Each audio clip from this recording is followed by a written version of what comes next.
One of the conversations that you hear, at least I hear a lot in the gym among the baby boomers like myself, we are perpetually young. No matter how old we get, we think young.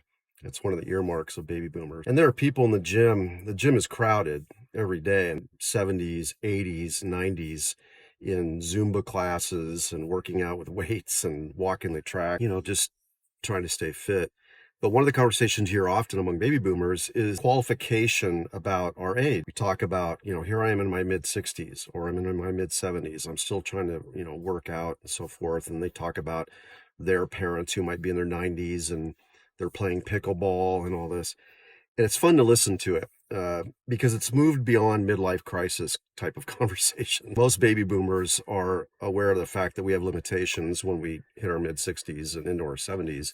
But nonetheless, here we are, doing our thing. But what struck me today in the gym as I was listening to this one conversation between two guys who were probably my age, maybe a little bit older, was how they recognize that there are limitations. There are limitations to life. We only live so long.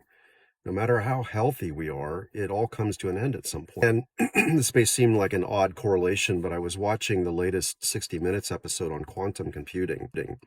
There's a leap for you from baby boomers talking in the gym to quantum computing.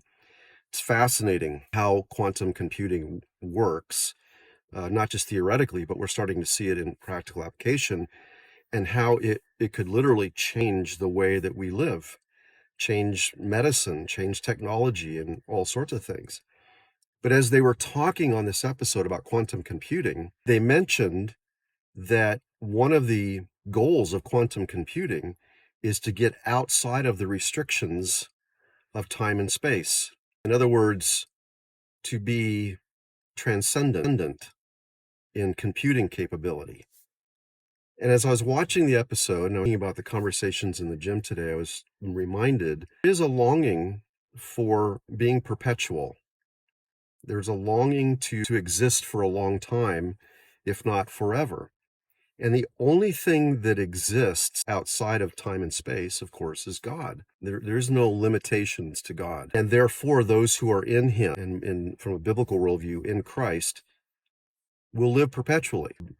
We'll have a restart, as it were, no matter how decayed our bodies become. And so my encouragement to whoever's watching this video is, you live life to the fullest. The Bible talks about occupying until He comes. In other words, be about the God's business until He comes back.